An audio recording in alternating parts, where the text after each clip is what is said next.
World Citizen Productions presents A Mirror for Witches by Esther Forbes, performed by Sarah K. Peters. A Mirror for Witches, in which is reflected the life, machinations, and death of famous Jared Bilby, who, with a more than feminine perversity, preferred a demon to a mortal lover. Here is also told how and why a righteous and most awful judgment befell her, destroying both corporeal body and immortal soul.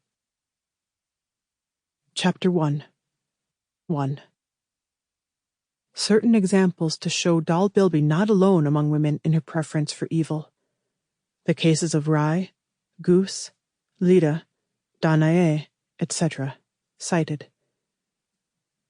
It has long been known that, on occasions, devils in the shape of humanity, or in their own shapes, that is, with horns, hoofs, and tails, may fancy mortal women.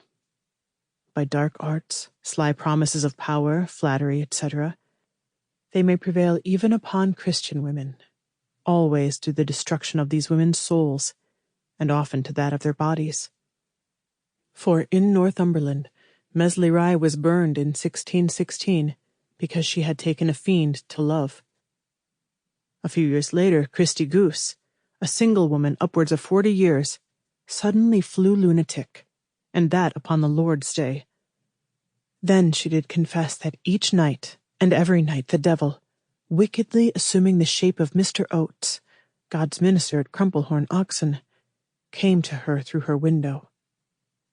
This fact amazed Crumplehorn, for Goose was of all women most pious, and had sat for years in humble prayerfulness at the feet of Mr. Oates. Some were astonished that even a devil should find need for this same Goose, who was of hideous aspect.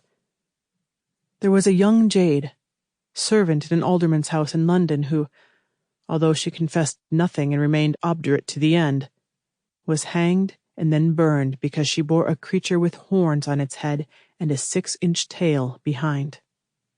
Such a creature the just magistrates determined no mortal man might beget, although the saucy wench suggested that an alderman might.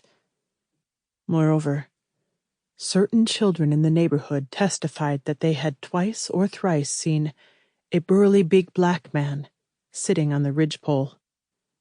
Some assume that as the gods of antiquity were in no way gods, being seekers after evil, not after light, they should therefore be considered cacodemons. Sample complete. Ready to continue?